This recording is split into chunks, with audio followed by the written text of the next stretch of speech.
Hello everyone, আসসালামু আলাইকুম। আজ ছিল ছোট বোনের হলুদ সন্ধ্যা। তো চলেন ছোট বোনের হলুদ সন্ধ্যাটা আপনাদের সাথে শেয়ার করি।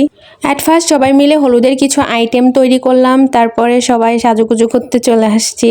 সাজুগুজু শেষ করে ফুলের দোকানে চলে গেলাম ফুল কিনতে। ফুল দেখলে সবার মন একদম ভালো হয়ে যায়। প্রত্যেকটা মানুষেরই ফুল অনেক পছন্দের। প্রিয় মানুষকে বেশি বেশি ফুল দিবেন। ওই যে কথাই বলে না, নারী সেখানেই আটকা যেখানে সে ফুলের মতো যত্ন পায়। যাই হোক, যার যার ফুল অনেক পছন্দের একটা করে কমেন্ট করে জানাবেন।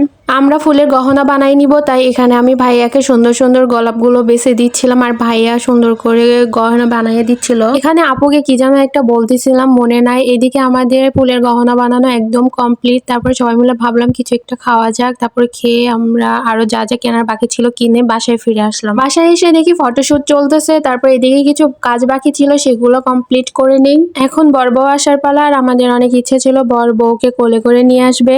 এমন একটা মুহূর্ত সব নারীরই স্বপ্ন। মাশাআল্লাহ, দুইজনকে অনেক বেশি সুন্দর লাগতেছে। এইদিকে অনেক রাত হয়ে গেছে, তাই তাড়াতাড়ি করে হলুদের অনুষ্ঠানটা শুরু করে দেওয়া হয়। হলুদের অনুষ্ঠানটা শেষ করে সবাই নাচ গান শুরু করে দেয়। চলেন একটু নাচ দেখে আসি।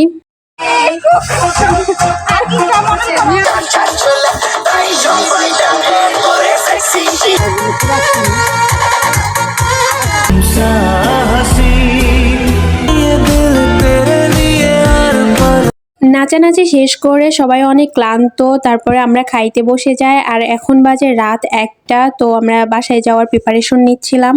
আর এই যে মিষ্টি হাসিটা দেখতেছেন, এটা হচ্ছে পূর্ণতার হাসি। সবার ভালোবাসা যেন এভাবে পূর্ণতা পায়।